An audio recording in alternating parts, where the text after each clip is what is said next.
જો તમે પણ ઉનાળામાં આ ભૂલ કરો છો તો ખાસ ચેતી જજો। ઉનાળામાં આપણા શરીરને વધારે પડતી કાળજીની જરૂર પડે છે।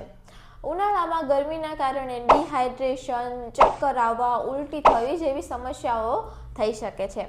તો એ સમસ્યાઓ ના થાય એટલા માટે ઉનાળામાં દિવસ દરમિયાન તમારે પૂરતા પ્રમાણમાં પાણી પીવું જોઈએ અને એની સાથે સાથે લીંબુ પાણી છે, નાળિયેર પાણી છે, છાશ છે જેવા લિક્વિડ લેવા જોઈએ।